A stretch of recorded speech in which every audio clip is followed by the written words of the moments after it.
In 2009, I edited and composed the music for a film called Black Dynamite, Black exploitation film, and that was kind of like my debut to everybody. But I wanted to really have my first real solo debut, and that was an album called Something About April, released in 2011. And it was essentially an album that represented all the different kinds of music I liked that I wanted to create in the form of one album. So from Wu-Tang Clan to Delphonics to Ennio Morricone, I wanted to mix all these genres and make one new album that was supposed to be an album released in like 1969 or something. And what happened is I made that album and it became a hit and started becoming sampled by everyone from Jay-Z to Common to different people around the world because of the composition and the sonic landscape I used to create the record. In 2015, I created part two of this. And now in April, I'm releasing something about April 3 to close out the trilogy. And there's a few singles or a couple singles already released.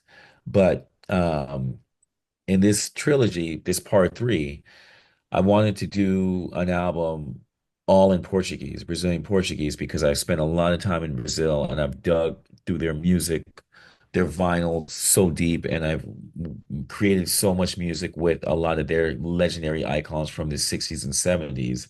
I just had to create something to give back to them because Brazil's 85% black, but people don't really understand that because they don't see those faces.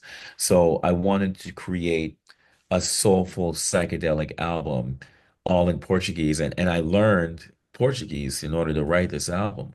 Um, and like that's what this is. So we're doing this something about April tour. That's music from part one, part two, part three, and other music I have out. Like you said, Sao Paulo, my album Sao Paulo includes music from that and just other things. But it's really about me.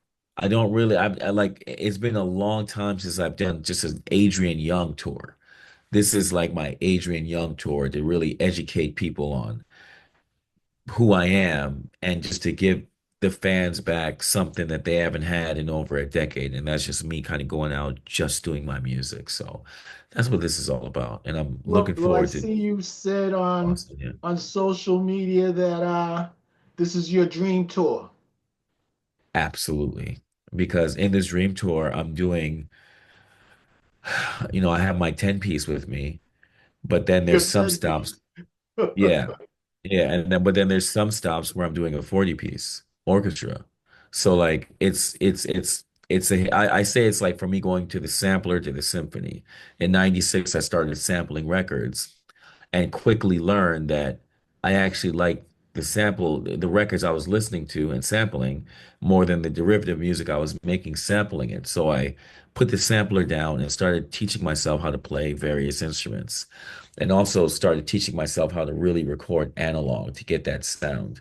So in doing this, I got better and better and better and better to the point now where I could play every single instrument on an album, like something about April 3, and then write for an orchestra, bringing them in my studio and conduct them and record them to tape.